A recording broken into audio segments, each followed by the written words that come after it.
Good morning. I want to open up by asking you to keep Chairman Avard in your thoughts and prayers. He's not able to be with us this morning because of a medical issue that he's having, so I would ask that you all certainly He's gonna be okay. He'll be okay, All right. but he's not able to be with us because of a medical issue. I'll leave it at that. So we'll, I see Representative Harvey Boley is here, so we'll get right to it and open up the hearing on House Bill 174 and recognize Representative Harvey Boley to introduce the bill. Good morning. Welcome to Energy and Natural Resources.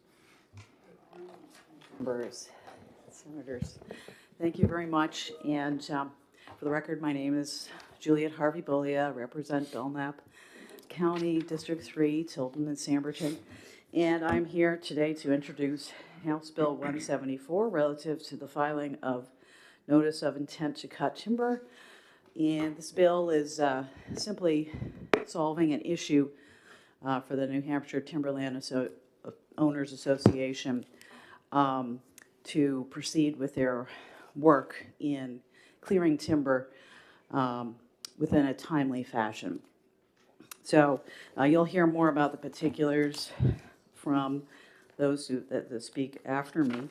But the bill makes it basically so that timber cutters can proceed with their work after filing their intent to cut notice, which is not a permit, but simply a notice, after a period of time has passed and they have not heard anything from the municipalities about whether or not, so if they haven't heard anything contrary to starting work and commencing their cut, they can proceed with their cut. And we worked on this language quite a bit. It's has broad bipartisan support in the Resources, Recreation, and Development Committee. And so I'm going to let others speak about it, about the particulars. Thank you, Representative. Any questions? Excuse me, Senator Waters. Thank you, Mr. Chairman, thank you.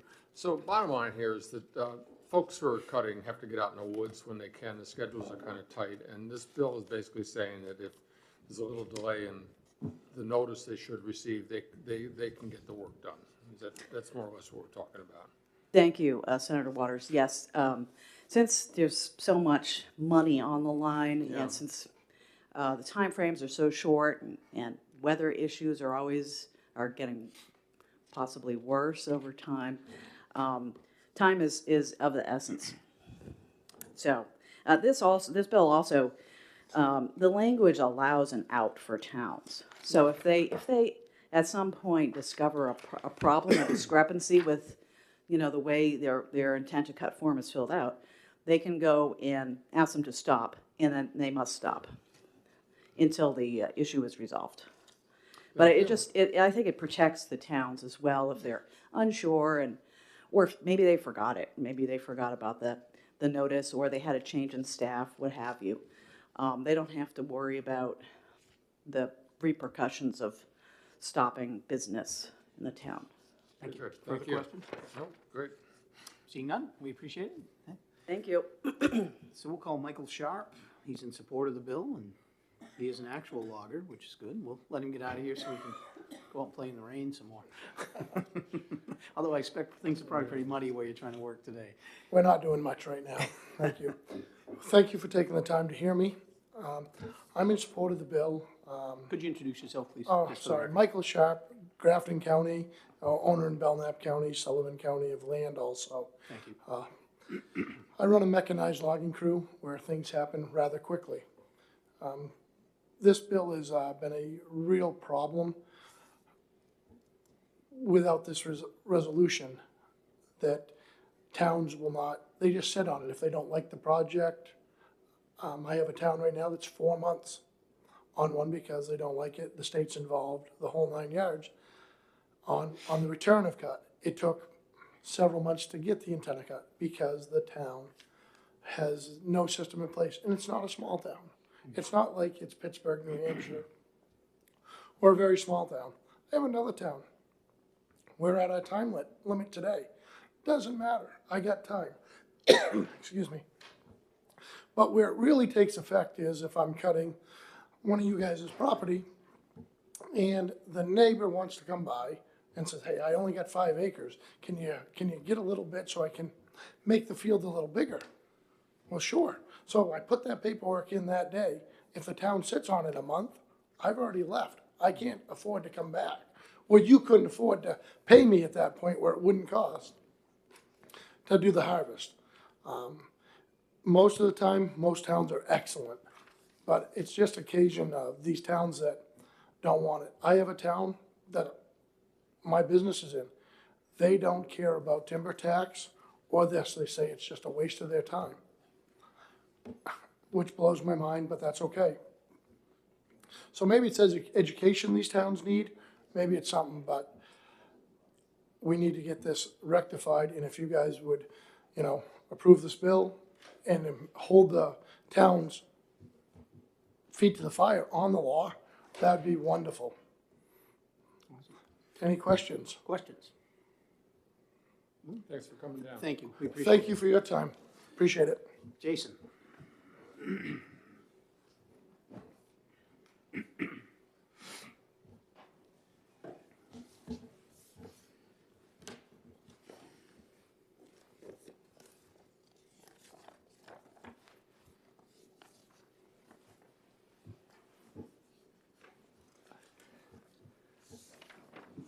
Well, good morning. For the record, my name is Jason Stock. I'm the Executive Director of the New Hampshire Timberland Owners Association.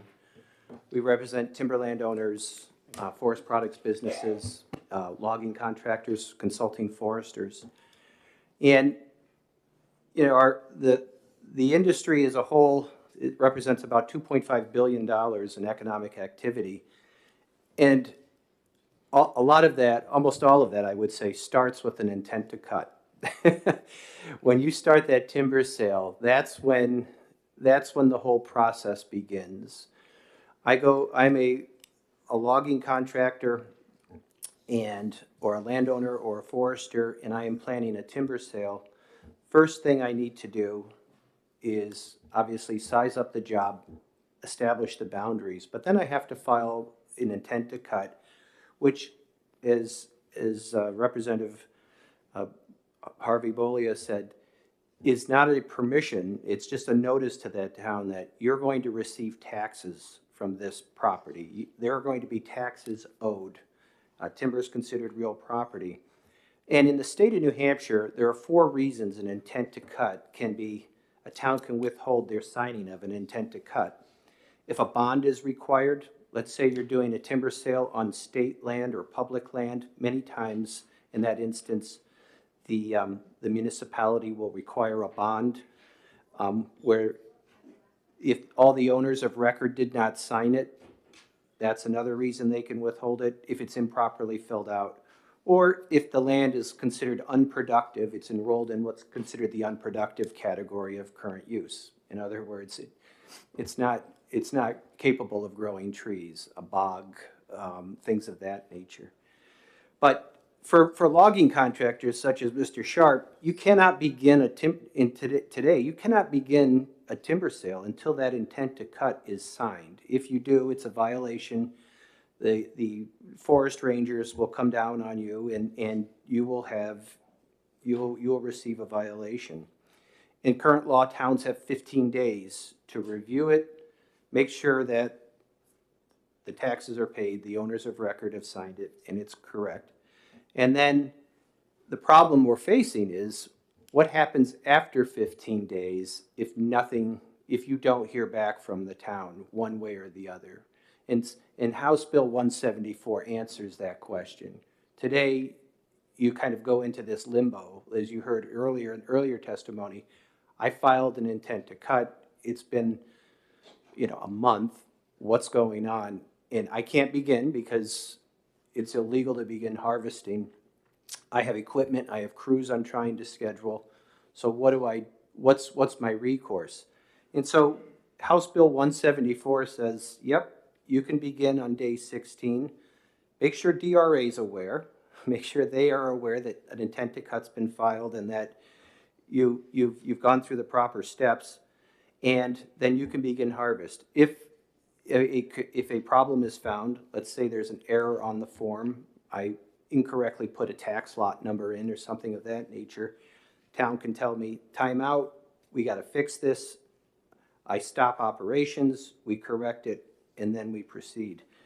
And so, as you heard earlier, in today's world with weather, kind of the uncertainties of weather, the capital, payroll, all that, a couple days can be a pretty significant expense if you're a logging contractor and have several $1 million worth of equipment sitting idle and a half dozen people waiting to work.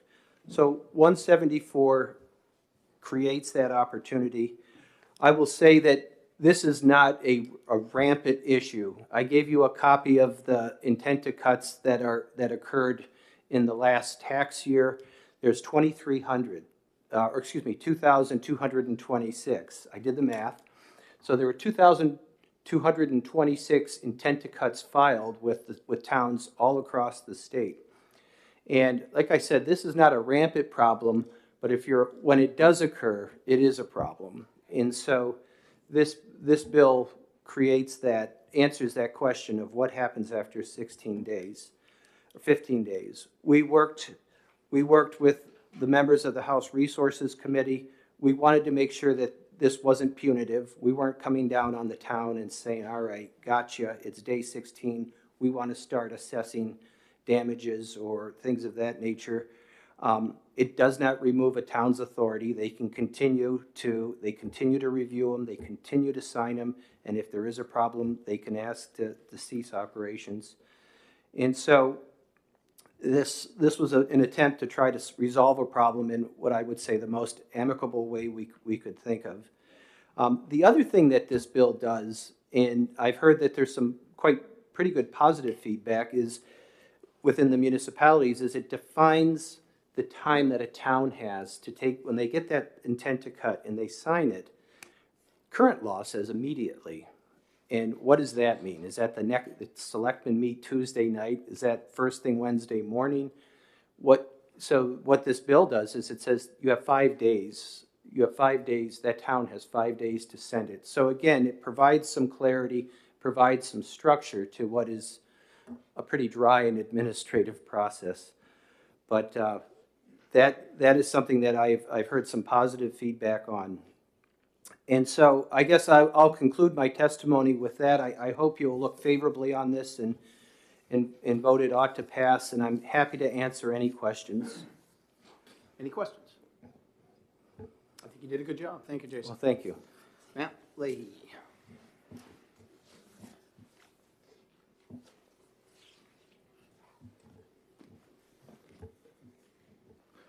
Good morning. Thank you, Mr. Chairman. I'm Matt Leahy. I'm the Public Policy Director for the Society for the Protection of New Hampshire Forest. As you know, we are a private nonprofit land trust, so we do own land in New Hampshire. Most of that is forested, and as part of our mission to sustainably manage our forests, we do occasionally conduct timber harvests. We don't do a lot, but maybe 7 to 10 harvests a year. And I'm certainly not going to present that this situation that Jason mentioned happens all the time, but there have been occasions when we filed our intent to cut, the time period has passed, we haven't heard back from the town, and so we're in this limbo of what to do, should we proceed or not. So we always kind of hold off until we get this clarified. So we see this bill, we support the bill as just a helpful way to clarify that type of situation. As Jason said, it's not meant to punish the town. It was just to clarify a situation that does happen occasionally. And so for that reason, we support the bill. But I'd be happy to take any questions. Thank you. Any questions? Seeing none? Thank you. Nate, I apologize. I didn't realize you didn't take a position. I should have had you go first, but come on up now. That's all right. Nate Grays for the Municipal Association. We are satisfied with the bill as it came out of the House. I think that Mr. Stock said everything really that needs to be said. Obviously, at this point in time, towns are obligated to act within 15 days. There's a question of what happens if they don't. There was quite a lot of discussion that went into this, and I think we came up with a solution that works for everyone, so we're satisfied with that. Thank you. Any questions? Thank you. Seeing none? Rob Johnson.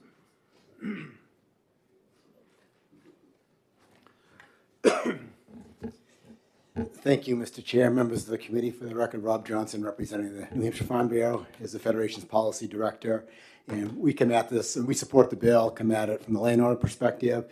One, we want to stress that we see it putting some teeth into a notification process, and we want to stress it's a notification process, as Mr. Stark alluded to. And two, Senator Waters in his first question alluded to it, and where a landowner has in many cases, spoken with a contractor, and as the timeliness of it is important, as the business side of it, but there's also the environmental side of it, that as a landowner, I want that contractor on the property when it is best for the land. And I'll leave it at that, and thank you for your time, Mr. Chair. Thank you. Any questions? Seeing none? Anybody else that would like to speak? I have Senator Lang that signed in support. Seeing none, we will close the hearing on House Bill 174. What time do we? Okay. All right, let's do that. And then I made a couple of notes and see if you're where I am.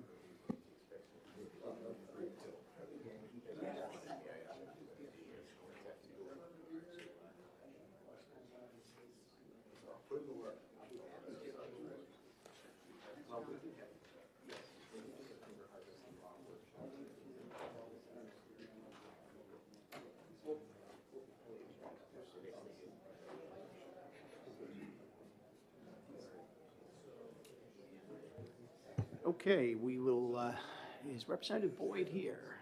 Yeah, let's go. Okay. Oh, he did?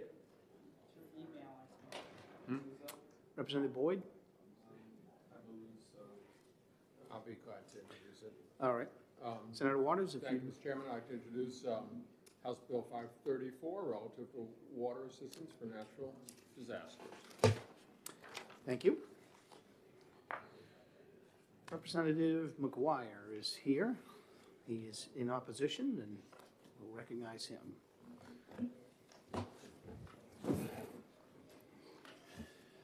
Thank you very much, Mr. Chairman, members of the committee. For the record, my name is Dan McGuire. I represent the town of Epsom. This bill had a strange fascination for the House. It came to my division of House Finance as a second committee for consideration to put in the budget because it allocates $5 million for a particular fund. And we decided not to fund this, and so we recommended it ITL, but it went back to the House floor and we were overturned by a very close vote. And so here it is in front of you, essentially as what we call a legislative special, which means if you decide to fund it, this would be outside of the budget, or you could get your finance committee to put it in the budget. But what does the bill do? So the bill creates a $5 million fund for drinking water systems that are hurt by natural disasters. So natural disaster occurs, somebody's drinking water, could be a municipality, could be an individual, is damaged, and so this fund could be used to give them assistance in repairing their drinking water system.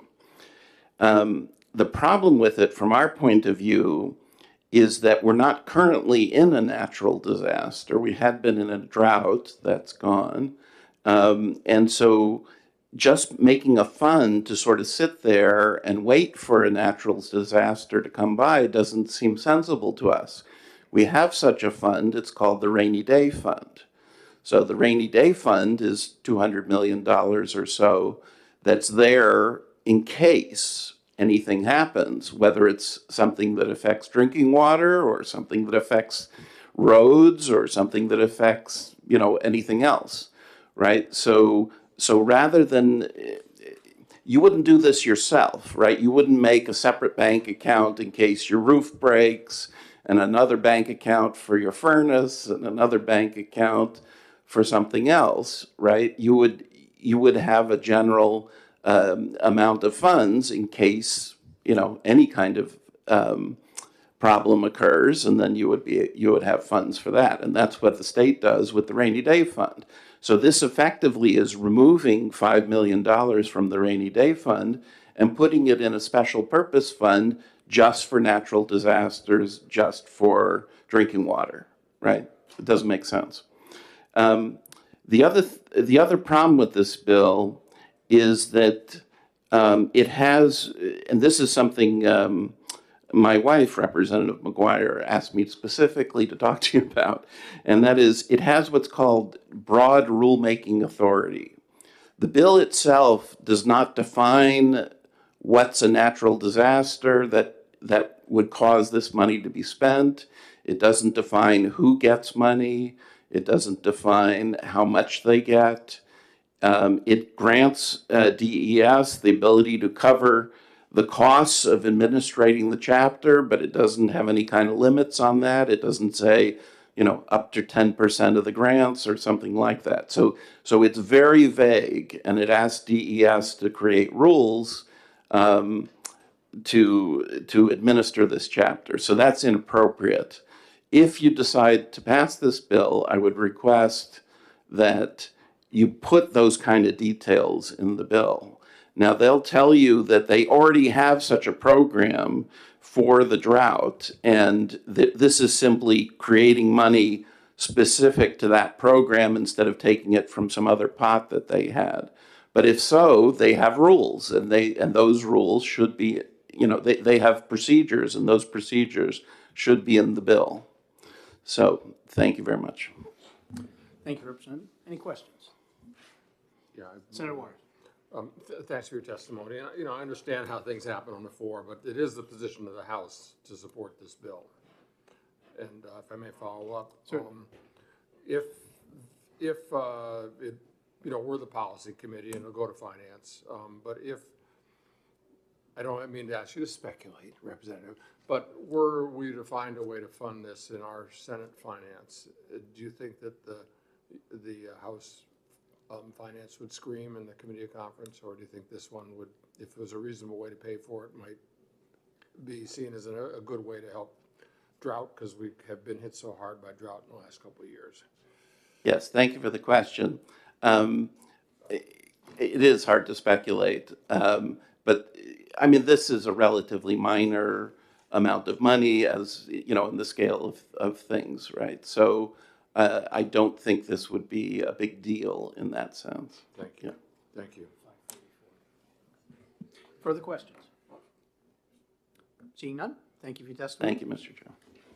Commissioner Scott.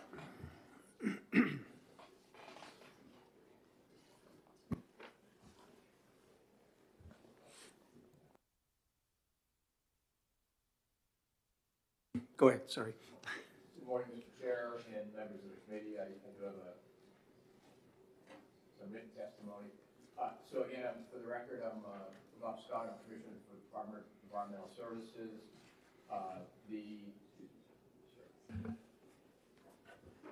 Is this still on? Oh, thank you. You're good. You know, I assumed red was no, not yes, but okay. So again, I'm Bob Scott, Commissioner of the Department of Environmental Services. So what I really wanted to do is discuss the program that we have within the Drinking Water Groundwater Trust Fund. The department supports the program. To the representative's point, how it's funded, and that I think we've been pretty consistent with a lot of bills that we're agnostic on that. That's obviously a policy decision. But if I could address a few things, despite the rain we've recently had, which is counterintuitive, we're fairly certain we're going for the very southern part of New Hampshire. We'll be in year 4 of drought. So as of last week, the National Drought Monitor was showing the very, you know, the border with Massachusetts and New Hampshire to be on the edge of drought. And again, obviously the rain helps, but what we're talking about is a lot of recharge, and we've had 3 years of severe drought in the state. So that's really been the focus for the program of late. That's run by the trust fund. So far, we've been able to provide assistance to 161 low-income homeowners. So this is for private wells, not for drinking water systems. And to the representative's point, we do have criteria in the Drinking Water Groundwater Trust Fund. I will offer that should you desire to move ahead with this, and you do want to amend the language, we're certainly amenable to any of that. Because again, we do have a defined program already. I will also add that the intent of the program is not just for, as mentioned, not just for drought. That's been what's before us of late. We also, the intent of the original program for the trust fund was, again, so you have some major storm come through, but it doesn't necessarily need to be something that's federally declared. In fact, all the assistance we provide in the past 4 years, there's been no declaration of emergency, with one exception. So last year, if I remember correctly, there was for agriculture for drought, which was a loan program, but there's been no federal assistance and no other assistance available for these type of homeowners whose wells have gone dry. Thank you, Commissioner. I guess one question that I have, so lines 12 through 14, it's basically talks about that the general court hereby declares the purpose of this and is to replace, repair, and treatment of private drinking water sources. Now, is that just for human drinking water, or would that also apply for cattle, sources of water for cattle? To date, under the trust fund, it's been for human drinking water. Okay, I wasn't sure, I wasn't clear from what I read there. But, okay, thank you. Further questions? Sorry. My bad. Senator Water, go ahead. Thank you, Mr. Chairman. So, you know, understanding, as you've alluded to, the current drought condition and seeing that it's quite likely that for the Northeast, drought will become more persistent as climate shifts, that there's likely to be a need for help to low-income folks for drought purposes. Is that fair enough to say, looking ahead, you're planning? I believe so, yes. I mean, that's obviously what the past 3 years, and it looks like the fourth year now will be. And another question, if I may, Mr. Chairman. So, do you think that it would be, I mean, I understand from your testimony that you know how to do this, you got the rules, you have criteria for low income that are pretty standard, and I see the reference to about $17,000 for a private well, and you'd be able to figure out how to allocate funding. Now, would it help you to have some separate guidelines? I mean, I think there's, aren't there maybe 3 ways to go? One is to say, the rulemaking's in here, you're gonna do the rulemaking. Another would be to say, we could make reference to the existing program and say that shall use the criteria as, et cetera, or we could have separate kind of criteria within the language of the bill. You know, choose one from column A, B, or C. So what do you think is the kind of most effective way for the department to go in terms of the bill? The department's intent, obviously, we'll do whatever the legislature directs, was effectively to do B, even though it's not written in here. So I take the representative, and particularly I know he's carrying his wife's comments, but I take those to heart too. I will say our intention was to do, I guess, column B in your offer, basically to start with rulemaking. So the trust fund is a little bit different. We don't, you know, we have a rulemaking authority by statute. Right. And so we have our program guidelines. So our intention always was to start with those guidelines. So in that respect, B is what we intended to do. And that means just, you're gonna make just the bill as is? Or would you'd like to? I'm fine either way. So what I'm trying to say is, if the bill doesn't change, our intention is to take those guidelines and put them in the rules, go through JLCAR.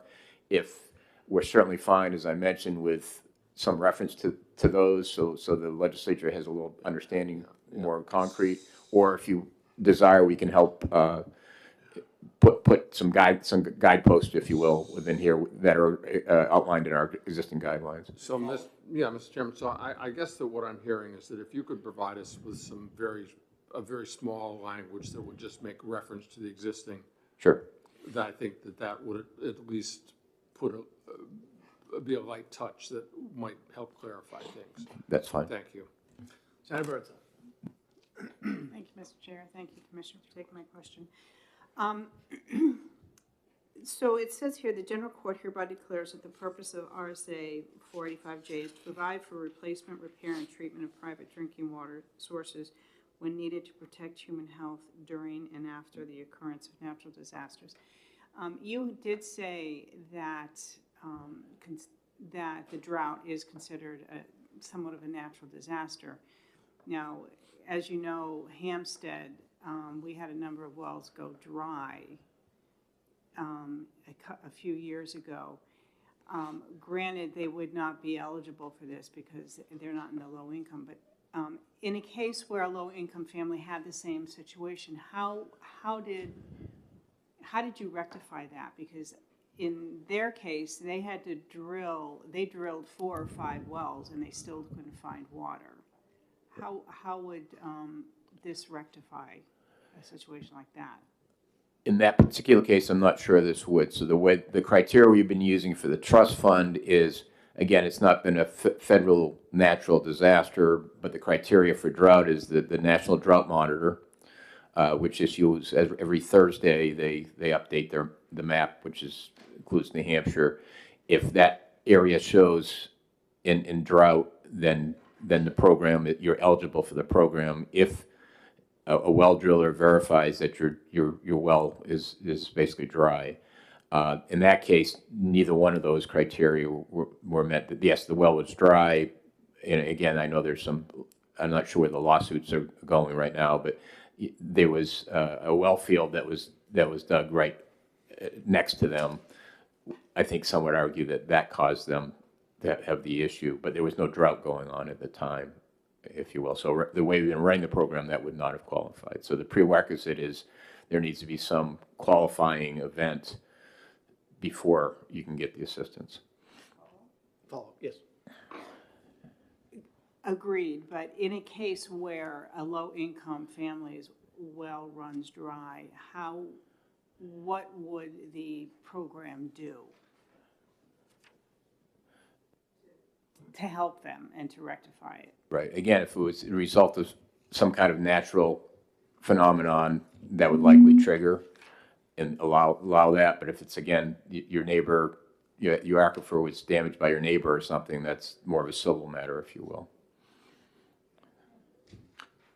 So I guess just for my own clarification, so if the area of the state that this person who has an issue is in, and it's declared as a drought area or moderately dry, or what declaration would have to occur in order for this fund to kick in, I guess? Would it have to be severe drought or moderate drought, or? So very good. So there's multiple levels of drought. We're not necessarily asking that it has to be severe drought, but you have to be in a drought condition, again, for that particular instance. And the well driller has to verify that your well is actually dry because of that. Okay. Further questions? Seeing none, we thank you. Appreciate it. Thank you. Nietzsche?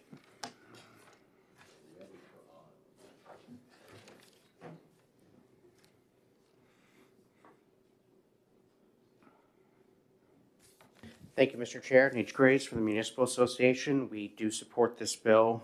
We view this as forward-thinking legislation aimed at assisting those in need throughout our state.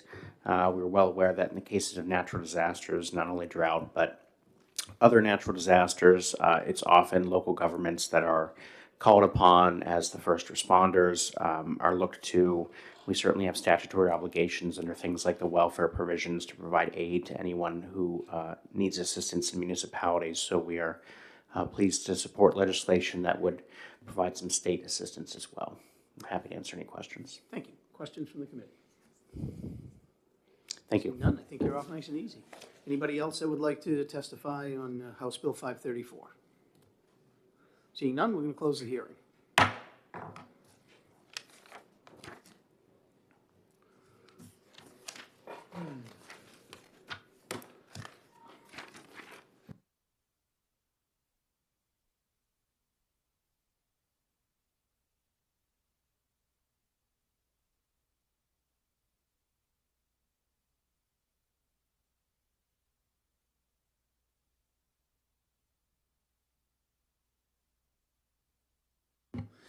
All right, I see Rep. Mangiapudi is here, so we will open up the hearing on House Bill 576 and recognize Representative Mangiapudi and introduce the bill. Good morning and welcome.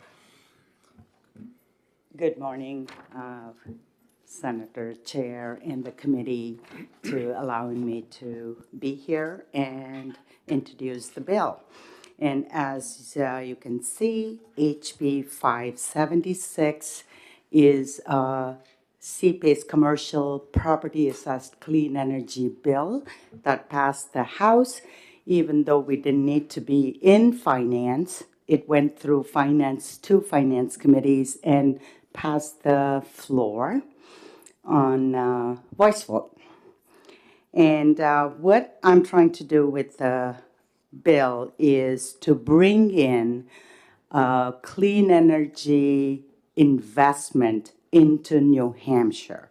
It's a critical, as we have now, the municipal commercial PACE, municipal PACE has the bank as the primary lien, and taxes and the other clean energy lien is third in line.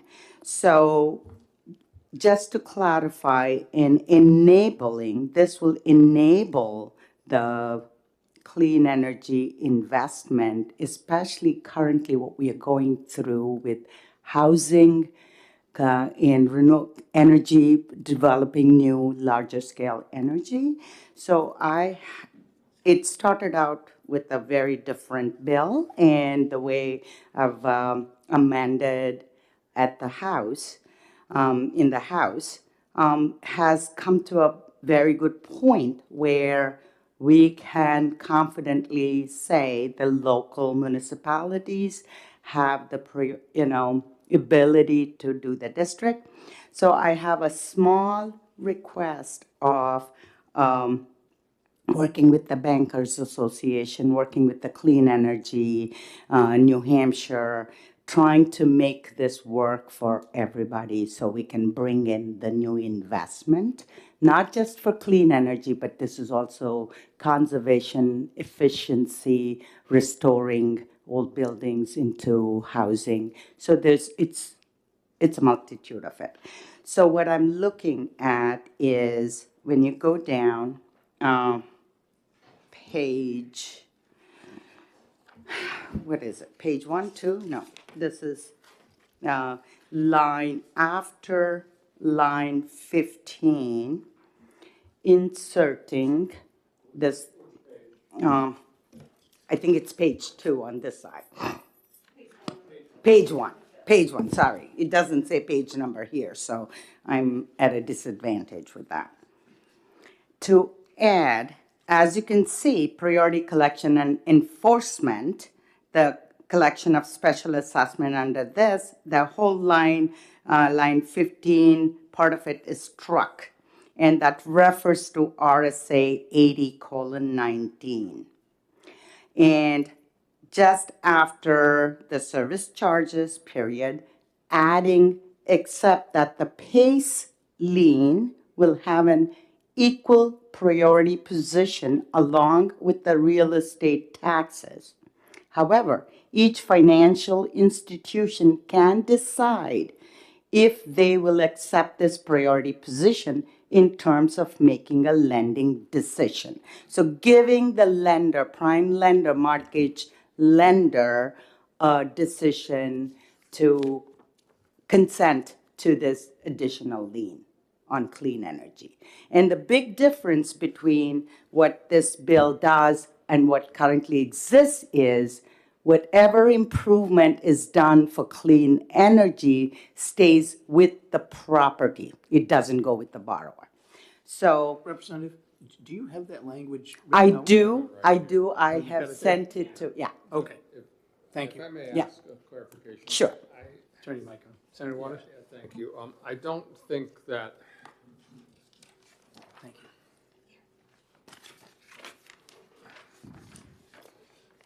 okay, this is,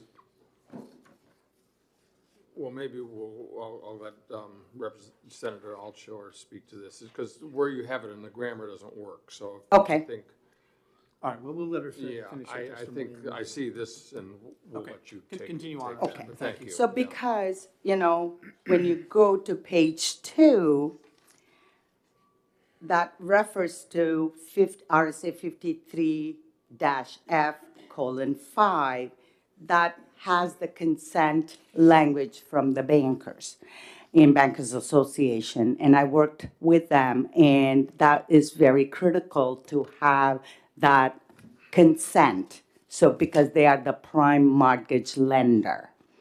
And I've also worked closely with the CPACE Coalition nationwide, which has helped in other states to implement this. And it can work if we do just add that in, which will go into RSA 80, which will tie into 53F. So it's like it's a domino effect. I mean, you all know that. So if you change one domino, you have to change the other ways too. So I will let my colleagues, so if you have any other questions, but this is very critical at this point. We are at a junction where we need to invest, not just clean energy, but also conservation efficiency, renovating old buildings with housing. So this ties perfectly into that situation. Senator Waters. Yeah, thank you, Mr. Chairman, thank you. So, it's correct to say that New Hampshire, and I believe it's under Governor Merrill, in adopting 53F, is one of the first states in the country to adopt the PACE program, about 30 years ago, maybe? Yes, it was adopted in 2010. Oh, I'm sorry, I thought it was earlier than that. No, 2010, and then 2013, it was kind of put in different ways, and it didn't. In 2015, there was Jordan Institute actually placed a person here to implement it in Dover and Nashua, 2 of the districts, but it didn't go anywhere once the person left. And if I may follow up, given the success of this state, of this PACE program in many states across the country, because I think there's, tens of states that have it, that what this will do is that it will take care of this one issue for the banks, which will open the door to investment. Correct. 33 other states in the nation have CPACE, and we will be the 34th. And and this going directly to the projects. Thank you. Senator Altshuler. Thank you, Mr. Chair. Thank you, Representative Mangiaputi. Just for clarification for the record, CPACE stands for Commercial Property Assessed Clean Energy. Right. It's a program that we already have in place, and just to clarify, what House Bill 576 does is create a priority list of who can collect, correct? Correct. Who's in line first, and who can assume equal footing in collection for collection purposes, and that there is some flexibility for lien holders to figure that out amongst themselves, really.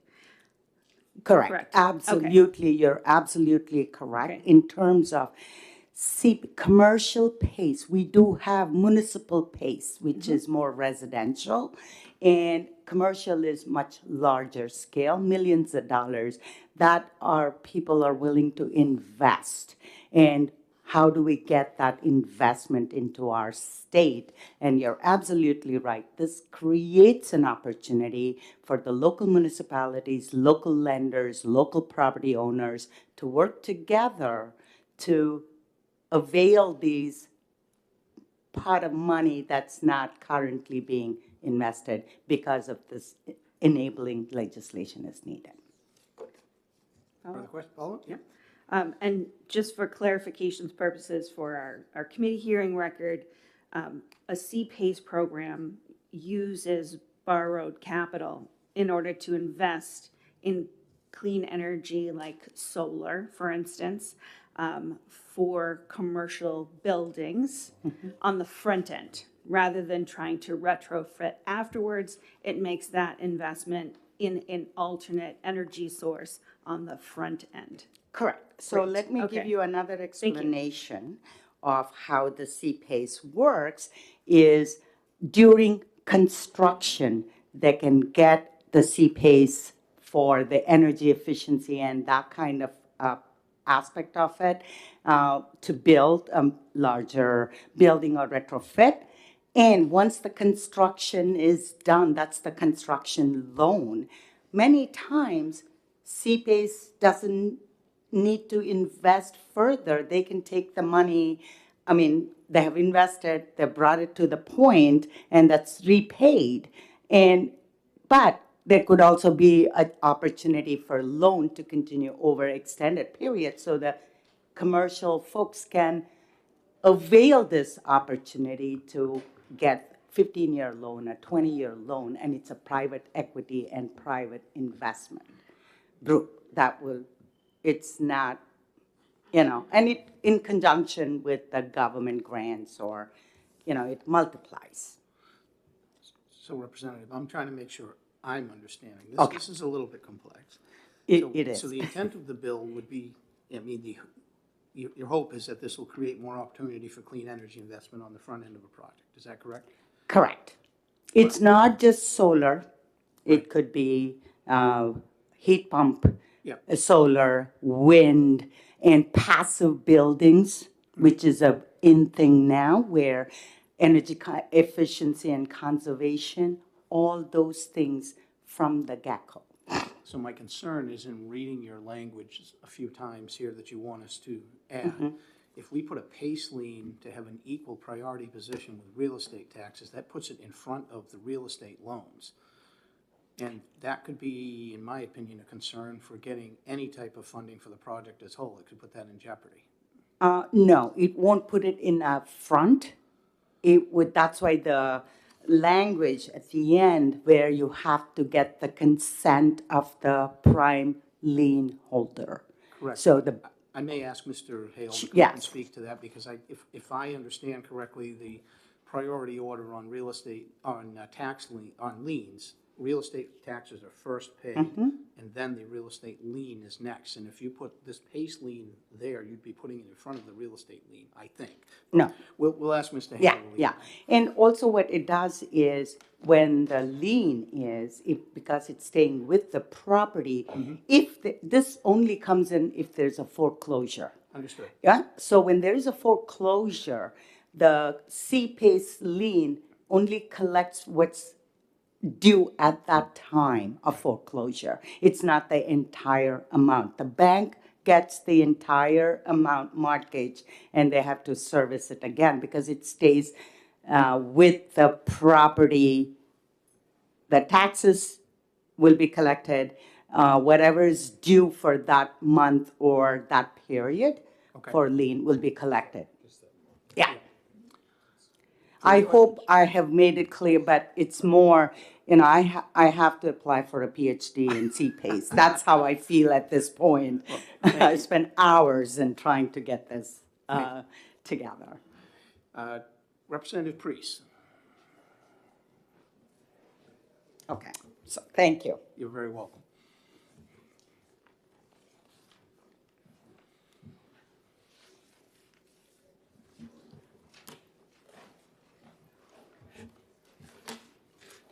Good morning, Vice Chair Pearl and committee members. I'm Representative David Priest of District 17 of Hillsborough County in Manchester. I'm here to speak in favor of HB 576. This bill, if adopted, would enable local governments to provide the voluntary tools for financing energy efficiency, renewable energy, and resilience development in commercial and residential buildings. Economic development and the environment protection are two of the areas that I hold very dearly to me. And this bill would provide opportunities in local businesses, clean energy, cost savings, and job creation. When you look at the 33 states that have adopted CPACE, and it has resulted in more than $2 billion in private capital investment in commercial building upgrades in those states. And the benefit of this program is that there is little to no investment, public investment of funds. I urge you to vote to approve this legislation, and I thank you for this opportunity to speak before you. Thank you for your testimony. Questions from the committee? Senator Waters. So really the point here is that we have the program already. Yes, we do. And that this enables a municipality to accept these provisions in terms of the position of the lien holder just for the PACE funding there, so that if a municipality decides that it wants to help out some commercial development potentially, this is a tool to help encourage those developers to come in. And is that correct? This clarifies the administration of the previous program, which is very important. Thank you. Further questions? Seeing none, thank you. Thank you for the opportunity. Mr. Hale, would you like to come speak to us? I know that I have a question maybe you can answer. Good morning. It's morning. a pleasure to be here. First time in front of this committee. Honorable Chairman, Pearl, honorable members of the committee. For the record, my name is Ryan Hale, Vice President, Government Relations for New Hampshire Bankers Association. We represent 38 member banks that employ around 6,000 employees here in New Hampshire. I appreciate Representative working with us, trying to ensure that consent is maintained. When I was notified, I was under the impression that consent was being eliminated. However, it sounds like consent is still a part of this, which is extremely important. It's issue number one for us. The concern being for these commercial loans, as well as this is making changes to municipal PACE, which could impact residential. And the concern there is if consent is eliminated, banks, when they make loans, residential mortgages, a lot of time they sell it off to the secondary market. Fannie Mae is very clear that they will not accept loans that have a PACE priority lien. They'll accept it if it's a subordinate lien, but they will not accept it. And that's, I don't have the number on the tip of my tongue, but it's more than 50% of all loans, all mortgages are sold off to the secondary market. So it's critical that consent is maintained. We'd love to take a look at the language, as it is in the bill, or is this by magic? Thank you. So we would want to take a look at this before we can commit to it, but I think as long as the bank has the ability to consent to this, I believe we would be okay. But again, we still need to take a look at it and get back to the committee. Thank you. Appreciate you coming up. So is my assessment correct that real estate liens take a priority over the other lien holders that are in line? So real estate taxes? Yes. Yes. I'm sorry, real estate taxes, yes, take a priority. So if we were to elevate this PACE lien to that same level, would that put that PACE lien in front of? Yes. Okay. Yep, and so that's the reason consent is so necessary, is if a bank feels that this, could add to the value of the property, they see it as a good opportunity, they may take the risk. But they've already taken the risk prior to this PACE, this PACE investment, and this is a risk that they didn't contemplate when making that loan. So it's again, very important that they have the ability to take a look at it and make the determination on whether or not to accept that PACE assessment. I think when you're looking at this, I know I certainly, and probably the rest of the committee, would certainly appreciate your thoughts on whether this would limit perhaps banks that would be interested or lenders if this provision were to be put in. Because I could see that would be a bit of a concern for them, even with the consent. Yeah, and that you know, that is our concern, as well. We share that concern, and that's why, again, consent, you know, at the end of the day, if the bank has the ability, the final say, yes or no. Yes, we're, you know, the borrower is well capitalized, they're in good position, they feel that it's safe enough for them to allow that priority. But if they don't feel, you know, the borrower is in a good position, and it could jeopardize their property rights, then, you know, having the ability to say no. Okay, well, we won't exec this today. Okay, but, and I'll be sure to get this in front of legal to review it to make sure that we're comfortable with this. If we could have something language. before next week, would be great. Oh, absolutely, absolutely. Further questions? Senator Warren. Yeah. So, thank you, and I think the Vice Chairman's questions kind of get at the heart of it, because, you know, we want to help development, but also we have an interest in protecting taxpayers. And it seems, you know, we're not asking for any opinion on the language, but just if you could take a look at it, it seems to me this gets at the heart of it. It's kind of a two-step here, and that the municipality, through its governing body, is saying that it is willing to say that the PACE lien will have an equal priority position along with real estate taxes. So it wouldn't go ahead of them in the line, but equal, whatever that means. Yep. That first part of the decision tree here is the governing body. Correct. And then the second kind of issue in the amendment is saying that the banks have to sign off to say whether or not they are willing to accept this kind of sequencing of payments. And so, you know, that, I mean, you know, it'd be good to have when you come back to us, but that, I just wanted to make sure that really clarifies it, that it's enabling legislation, but it's essentially, the enabling says that these two steps have to take place, one on the municipal side and one on the bank side. Correct. That's my understanding. Thank Again, you. by no means am I an expert on PACE. I know, you know, the bank's stance on the lien aspects of it and how that works. But happy to provide the feedback once we've had a chance to digest this information. Thank you. Yeah, you're very welcome. Excellent. Further questions? Seeing none, thanks. You're very welcome. Come back to Thank you. Energy and see us again. Absolutely, happy to. I have nobody else signed up to testify. Is there anybody else that would like to? Come on up, Sam.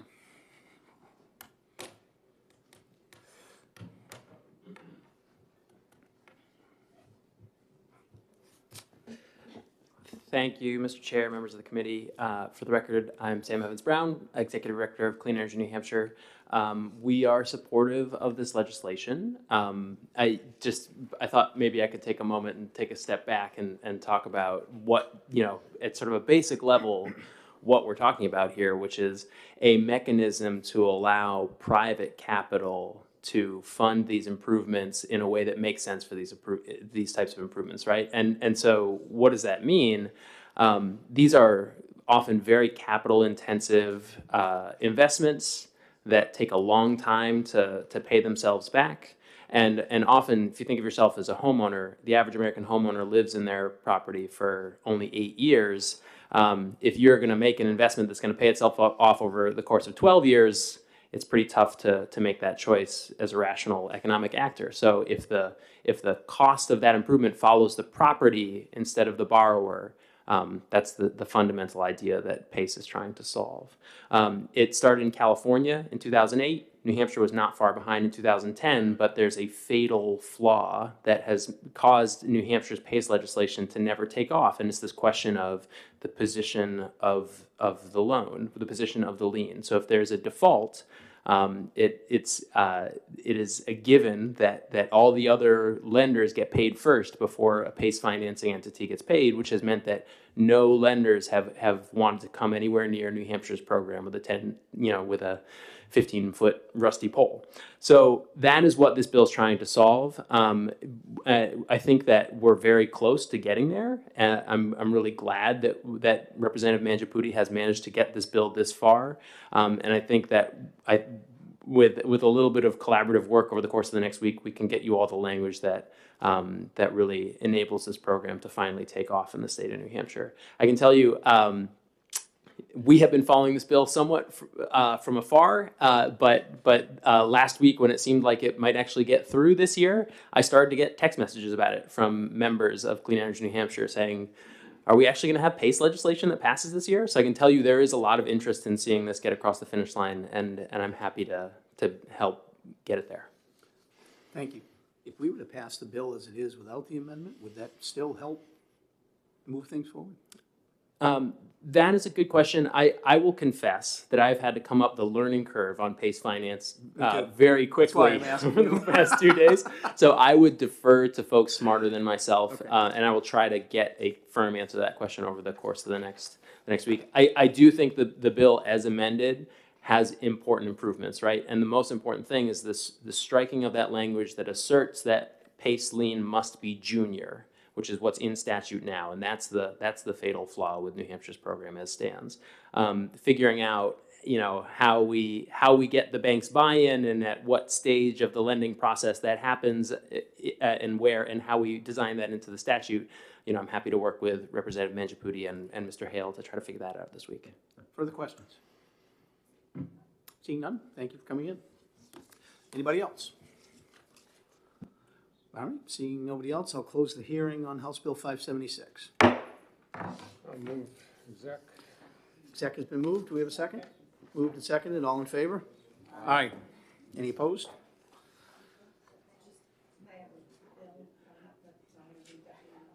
What time do you need to leave?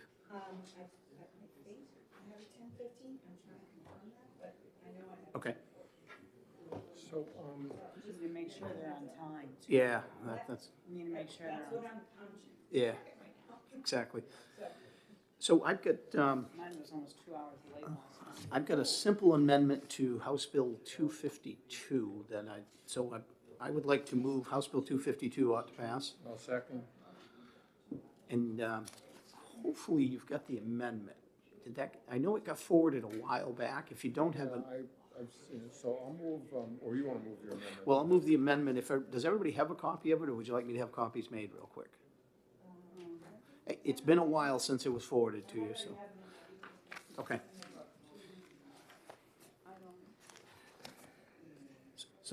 So House Bill 252, I'll speak to it real quick while you're looking. I'm just going to go back. Dealt with the noise ordinance in agricultural activities were exempt from the noise ordinance. In the testimony that we had, there were concerns related to the agritourism part of the definition of agriculture. And in conversations with the stakeholders, I think that it makes sense to remove the agritourism portion of actually what I'm doing is accepting them from an exemption, which sounds like a double negative and very contrary to I would rather just not include them, but I couldn't find a way to do it working with OLS, so we ended up accepting them from the exemption. Accepting agritourism from the exemption to the noise ordinance, which sounds like a double negative, but did you find that? Except that no quiet hours ordinance. Or bylaw that attempts to regulate noise from activities related to farms, agriculture, and farming as defined shall be enforceable. Yes. I don't have the amendment, so where does, Okay, so what's all the change? amendment simply does is after that, it says this exception shall not apply to agritourism, is it?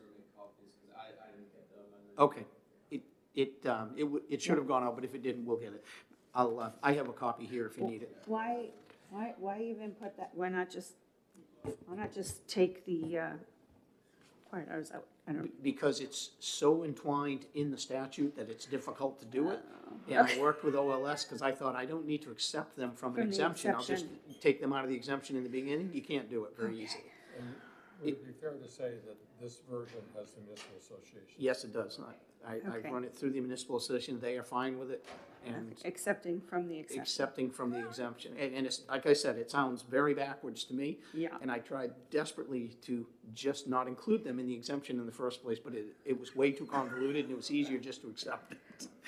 Okay. So, Would we be looking, otherwise have been looking at multiple amendments to amend and, I couldn't figure out how to do it Okay. otherwise, and neither could OLS cleanly. And I said, this just makes it clean, and Seems to work. it works. all right. It works. And I have spoken with the bill sponsor, and she is, I will say, from my understanding, is okay with this. I don't anticipate there be any pushback from the House. Can you just share your copy with? I just gave it to him, Yeah, and he's making we're a about to copy. get copies. So that's why I'm talking much longer than I normally Moving, right?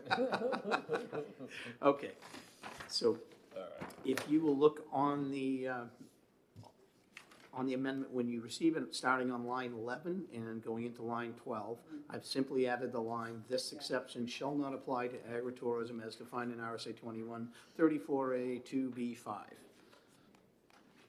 Yeah, I mean, it's funny how they did it, but this gets exactly to the issue. Yes. That arose in the hearing, that look, if you got a farm, you got a farm. And if you got a plant, you got a plant at certain times, and that's just the way it is. And the town should not regulate that because those are agricultural operations. But the agritourism here, you're saying, yes, they can do some regulation on the agritourism, So my, if needed. yeah, so from my own personal experience of working in the farm world my whole life, there are things that we need to do in agriculture that we can't always do Yeah. during the normal working hours. Yes. But agritourism events do not fall under that, Right. rise to that level, in my opinion. right. Hosting many of them on my farm, they're always well-planned in advance, and there aren't typically any 3 AM issues that arise. Yeah, I mean, I think this saves the bill, so I'm, And that's exactly my point, is it Yeah. doesn't need to, and those quiet hours ordinances need to be able to remain in effect for certain events, because those events can be well-planned in advance. They're not emergency things that arise that we work around the weather, such as spraying, maple sugaring, planting, any of these things. Sometimes we have to. So I would like to move. how is it that I'm hearing the Saturday Night Live skit of saying, we need a little louder cowbell? We need more cowbell. We need more cowbell. Okay, So sorry. before this goes any further down the tubes, I'm going to move Amendment 1215S. Second. Moved and seconded. Any further discussion?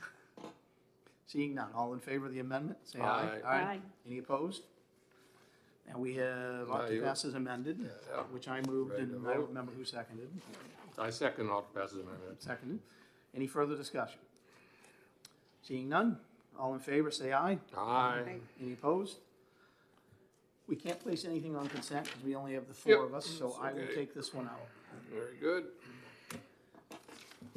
We want to do 174 today, and I'll explain it to Senator Altshaw, you can. Yes, either way. I'll move 174 up to pass. Moved and seconded. Senator Waters, you have the floor. Yeah, and so I didn't know whether Jason got a hold of you, but he called me last night and said that this basically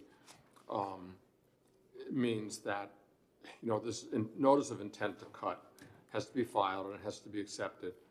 And the problem is that there are occasions when the town is just not taking the action. Responsive, right. Yeah, and the time frame is that you gotta get the cut done because of mud or equipment availability or whatever. So it does two things. It says that if you filed, you can go ahead if you haven't heard back in 15 days. And then if the town suddenly decides, oh, there's something wrong with what you filed, they can stop you and make sure that it conforms to the paperwork. So this has everybody was in support, municipal association, the timber cutters, et cetera, et cetera. So pretty simple, but, given the timeliness of timber cuts, we've got to get this problem fixed. Yeah, so, question for discussion is on line 26. I had a concern that on page 1 of line 26.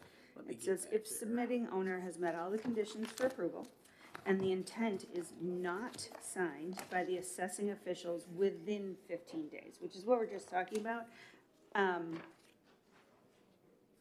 that they can begin, essentially. yes. Right. But if the within, does that open the window for like, I file it and we're beginning today, and it's up to you now to stop me? Versus, It's you day, know, day 16. This was clarified in testimony. It Okay, means but day that's- 16. right. You I can't didn't- go before day 16. Okay. Yeah, and that I was just thought that discussed. within allowed for that little squishy space to be like, all right, we're gonna get going right now. No, the grammar No. has Okay. it, yeah, it's day 16. The only thing that I mean, I'm in favor of this. The only thing, when the owner of the timber, Mr. Sharp. Mr. Sharp, testified, he said, if he's doing some work on someone's property and then the person next door comes over and says, hey, I need you, I'd like you to do something similar on my property, and he fills out the paperwork and gives it to the town because he's out there already, this still doesn't help that situation because they still have to wait till the 16th day. Yeah. Correct. Which is. If they which haven't is- heard. Right, Yeah, right. which is appropriate, it's a different, No, it's a different intent, so. Right, if he brings the paperwork to the town and they automatically right away say, okay, he's all Yeah. set. He can but- go. Yeah. I would say that the vast majority of the cuts probably last more than 15 days. Now, it doesn't mean What that do you mean? it takes more than 15 days to complete them, so he would Oh, still be really? there. Yeah, many of the cuts do. It depends on what they Okay. are. Now, it obviously, might- if he was nearing the end of his cut, it would be up to him to decide whether he wanted to wait. Yeah. He certainly could go to the municipal officials and say, I'm about done here, and the neighbor would like me to do this. Are you able to expedite this? And So in some instances, it would help him. absolutely. Okay. Yep. I know cuts that I've done on my own property, I've had them there as much as 2 months. Yeah. Wow. That's a lot of cuts. Further conversation? Excuse me. All right, so we have a motion of ought to pass on House Bill 174. All in favor? Aye. Any opposed? Who would like, you want to take this out? Yeah, sure. Why not? Excuse me, Senator Waters will take this out. I'm reading Rep. Harvey Booley. Okay, House Bill 81. I'm sorry, I got a 10:15 and I'm not getting any information about whether Well, if that's you're able to come on back, we'll time. probably be here for a little bit. Do you mind if we do a couple more? Any bills you Okay, don't go want for us it. to go forward? Well, the only, Well, I'll tell you this, House Bill,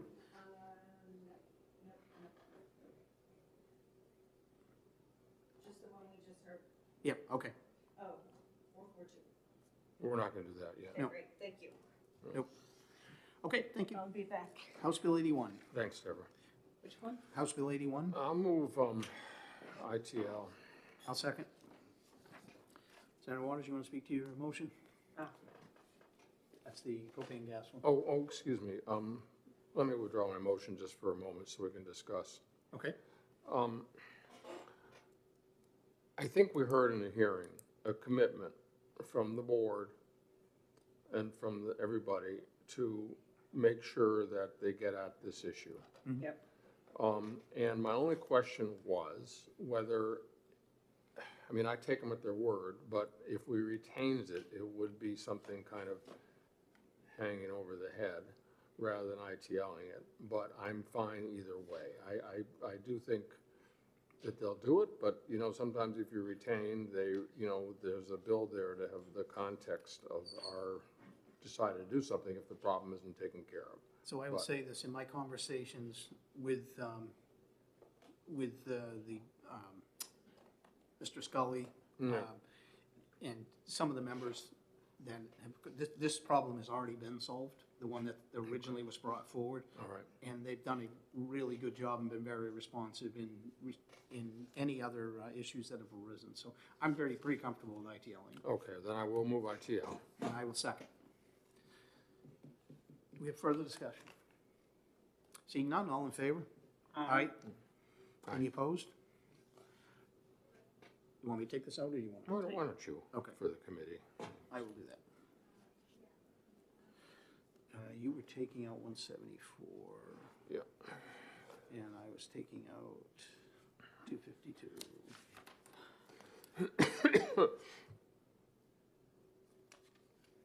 Okay, House Bill 214 is another one I thought maybe we would all be in agreement on, if you want to take a look at that. What was your Which one? motion? House Bill 214, I would move ought to pass. I'll second. This is relative to the limitations on the designations of the portion of the Merrimack River. Yeah, and I thought the testimony was pretty clear that the, you know, we have appropriate regulation in place, and that the situations of water withdrawals are covered. So we could do this. And there, I originally had concern when I saw all the language that was struck, but after Yeah. listening to the testimony from DES and the Rivers Commission, that I didn't have any further angst about. Yeah, I mean, we this. passed that bill last year about withdrawals, and so I think we're all set. Further discussion? I moved out to pass, yes. And it was second? I'm sorry. Yeah, Did second. I move? Yeah, I moved. You moved, I seconded. Further discussion? Hearing none, all in favor? Aye. Any opposed? I'll take it out. Okay. Did you want to do 119? So I have an OTP question mark on that myself. Which one? 119, that was the homestead food licensure. I had thought I had heard there was maybe going to be an amendment to that, Well, we can wait then. but I don't have an amendment. Let me look and see. Are you aware of any amendments? Let me see what my notes may have that. I'm not really certain why there's an FN on that bill, honestly.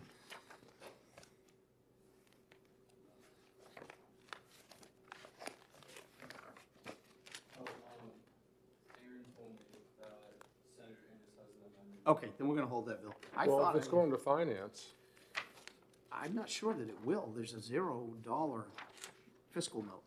Let's just hold on to that Let's till hold it. next week. let's hold it. Thank you, Nick.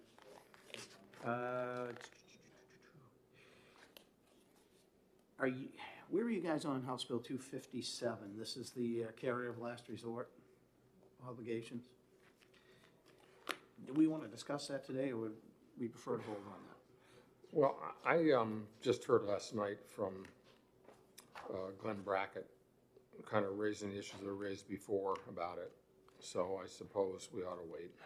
Did you hear from him, or? I've he had tried- I think he- conversations with him as well as some Yeah. other members, and I'm Yeah, just. so we can. You want to hold off on that bit? We might as well. I mean, I Okay. think they weren't here for the hearing, but, you know, having heard from them, I think we need to talk about it, I guess, so. Okay. So House Bill 534, we heard today, that's Rep. Boyd's bill, and the water systems for natural disasters. My thought is, my opinion on it is we could move the bill ought to pass, and then I would certainly, it's gonna go to finance Yeah. most likely, and I would Yeah. like to, I would probably recommend at that point that the finance would table it Yeah. and we look at it in the budget. Yeah, so But I'll I move think up you- to pass, if you'd like. Second. Moved and second. I think, my opinion is if we're gonna wanna try and get it into the budget, we should get it onto the floor as quick as we can. Yep. So, because those deliberations are going to start tomorrow. Yeah, I mean, this drought issue is gonna be with us, and people really got hurt. I mean, I remember the drought last year, 2 years ago and last year, getting calls from folks in South Dover, and they were really hurting, and what could they do? There was no help for them, and their wells were dry.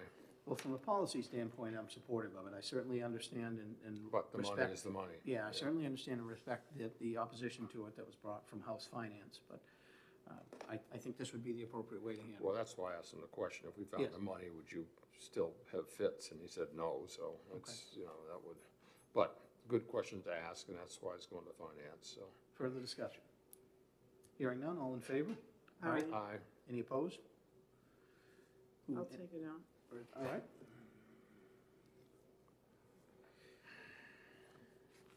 $576, we need to hold on the pace one. We certainly want to give the banking industry a chance to weigh in on that. It's a good question you 442, we need raised, to yeah. hold on, because I've got a meeting scheduled for this week. The energy bills, 385 And 142, I think we should hold right now until after we have some other hearings. You're in agreement with that? Guys okay with that? Yeah, yeah. So I guess is there, the only, I don't know that there's any others. I'm trying to look through. Oh, 247. That's the well radius. That, I think that's one we could, I think we're okay on that. I'm okay with it. Yeah, I'll move on to pass. This had a lot to do with the issue of Barrington a few years ago, and getting that straightened out at that time was really complicated, and this makes complete sense. Senator Birdsell, are you okay with? Yep. Moving forward? Okay. I'll second. Okay, Senator Birdsell seconds. Further discussion? All in favor of what to pass? Aye. Any opposed? Senator Waters, would you like to take that up? Yeah, sure. If it's waters. That's right. Waters has to do with wells. People know I like to keep my distance too, right? My radii. I don't have any more on my list to exec today. Anybody, anything else that any of you want to move on? Which one is the Burgess Bio Plant? That is 142. Do you want to move on that today, or do you want to hold? I don't, for in Senator a Reed? way, I don't see why not. I mean, I think we're all on board with it. And I had some, let me sort of talk about it. I'll move on to pass. I'll second. And so during the hearing and afterwards, I had some conversation about, well, okay, this makes sense, but what happens going forward? And they had the biomass plant said, we're going to be good to cover these expenses. We think the finances are working out going in the future. But I thought, well, would this be an opportunity to deal with that issue, particularly in finding a way that the city of Berlin might be able to take that power directly and save some money rather than having it go out and then come back in. And there are some very substantial projects of a municipal nature up there, and potentially with that char plant coming in, that arrangement might be there. But I just thought that, that could get a little more complicated than what we could do in an amendment now, but it's an issue that we're gonna, I think we might be able to find a very good way to deal with in a bill next year. So I think, given the, Chairman Bose, I think, was quite right about the urgency of this. And I think he came up with a great fix to the problem. And so let's pass it now, and we'll worry about those other things in a bill next year. I'm on board with you guys, but I am just very cognizant of the fact that they signed on to this agreement and we're changing the rules. So I just can see down the road other organizations coming in for the same thing, so. Yeah, no, I mean, I agree, Senator Burt. So what is odd about this one is that we kind of created this paper debt. That's in why a way. I'm. And it's just a funny thing, isn't it? And Yeah. I mean, I'm glad we did what we did, and we heard from the mayor saying, my God, we're talking about 400 jobs. And I get that, but that's why I thought we ought to see if we can't really tie this up permanently by dealing with, really dealing with the issue about what do you do about power that you could use locally. And that would solve the cost problem that created this so-called debt in the first place and got outside the market. And so I agree with what you're saying, and that's why I was thinking maybe next year we can come up with a way to really. Permanently? Yeah. Okay. So I look at this issue like I did in many cases that came before my many years on the zoning board, that we're not setting a precedent because this is a very individual situation, a very individual circumstance. So I fully respect what you're saying, and it doesn't mean others won't try and ask, but I think this is a very unique situation that sort of stands alone, and we're addressing it, in a bill specifically designed for this situation. Okay. Further discussion? Well, and would it be, I think we're good, but if finance wanted to take it, just to take, I mean, even though there's an FN, finance could take it if they think that they ought to look at it. Well, it doesn't spend any state money, right? Pardon? It doesn't spend any state money, right? No, but it references to, I mean, anyway, finance, because there are implications. Well, you certainly can take that to the finance chair and see if he Yeah, agrees. I mean, I wouldn't recommend it, but in terms of if there is any other anxiety, as Senator Birdsell's expressed, that anybody wants to talk about it, could either on the floor, and we could have a little colloquy saying that we understand this is not meant to open the door for such things in the future, or if you wanted to have the chair take it to finance. No, I think it's good to put it on record in our remarks. Let's do that then. Yeah. Let's do that on the floor. You have 2 of the 7 members of finance here, and I'm not sure we want it again. You got plenty to do, point. right? You got plenty to do. I didn't even think of that. Okay, yeah. Further discussion? Seeing none, all in favor? Aye. Any opposed? Senator Waters, you have the most knowledge on this topic. Would you like to take it Do out I? in case there's We'll questions? bring back Senator Guida. He can- he can Of the 3 of us here.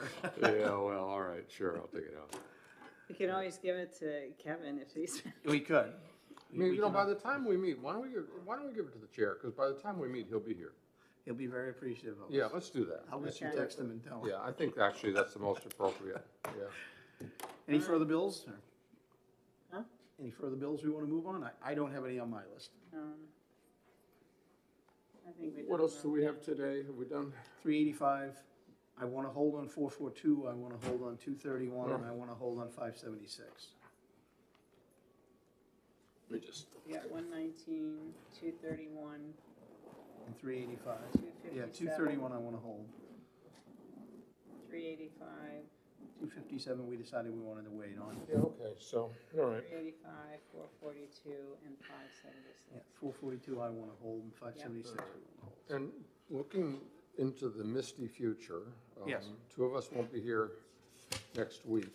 So what I am envisioning is that on the 9th, we would hear 139, and there might be possible amendments to that on some of the issues we've been working The on. 9th, that's, The Tuesday. Are That's you the gone all of municipal net metering. are you gone all of next week? Oh, well, I'm going Monday, Tuesday, Wednesday. We've got fisheries meetings So what in about Washington. you mean on the 4th? The 9th is a Tuesday. Oh, I'm Yeah, sorry. I'll yes. be here the 9th, 9th, but yes. you're gonna be gone the 2nd, and I'm gonna be gone the 2nd. Right. Okay. Yeah, so, as I mentioned last week, what the kind of questions are about whether 139 will become a vehicle for now what appears to be a lighter version of the site evaluation committee revamp. Are you back on the 4th? A Thursday? Yeah, We still have 6 bills? Yeah. Are you back on the 4th, the No, Thursday? I'm gone all next week. Gone yeah, all next all week. right. Okay. Well, I mean, you can just, You I mean, still have the hearing. I can watch it on YouTube. I think in terms of my druthers would be that we have until the 9th. The only thing is we'd On have to have the hearing and exec that same day. Because we have a session on the 11th. Yeah, if well, they I hold a think calendar. if things fall into place, we're good to go. Yes. Sonia just let me know that you can't have Avard take it out since he wasn't here to. Oh, okay. Oh, of course, right, all right, so I'll do it, yeah, that's. Senator Waters that is will the then. rule. Yep. Which one and- was that? That was 142. And then similarly, I think it's House Bill 281, which is the repeal of the Energy Resources Board, that one also would be good to do on the 9th. And I'll tell you what I'm thinking about that. I know the House and the governor are interested in that repeal. And, there's been some conversation, well, it was the only place in which we talk about energy resources at all in the plans the utilities have. But it doesn't seem to be functioning particularly. Then there's also, it didn't come to us, but there's the issue about the EASY board, which Yes. our action last year kind of meant that it has no real authority. So what I am thinking of is that we could, I could add to 281 a study committee that would say, let's look at creating another body that could, the necessary functions of the resource planning, and then the EASY board. Let's have a study committee, of the Senate and House members that would think about creating a new advisory board, potentially located in DOE, which could do those functions. And then next year, we could put a bill in and it would replace the EZ board, and then pick up what things, the utilities and other things would be useful in the resource planning, and we would do a bill next year. So that's. So are you comfortable with 130? I guess that's my question. If we put 139 all the way off till the 9th and do a non-germane hearing, again, we're gonna have to hear it in exec at the same day. Yeah, well, as I said, if everything falls into place, fine. If it doesn't, then we're just back to 139. It But does not have an FN, so we do not actually have to do it. That's right, that's why I thought. Yeah. None of these And do. the amendment, I do not think will have, the non-germane amendment on the SEC stuff, I don't think has a physical impact that I recall. But anyways, I mean, just there's a lot of complicated stuff. Understand that these bills have to be out by the 18th. I would suggest next week, if you can get, because we don't have If we session. can get Thursday. I would take Thursday. Yeah. Talk to the Senate President and see. Are you willing to come on Thursday? Oh, I can come. I just think it would be, I still just think it would be better to have until the 9th for the issues around those two. Well, actually, the 281, they're all linked. I mean, the They don't have, negotiation. those two don't have to be heard on next week, but I would say For other stuff. get some of these other things. Oh, yeah, out of the fine. way. Oh, yeah, we can, let's meet.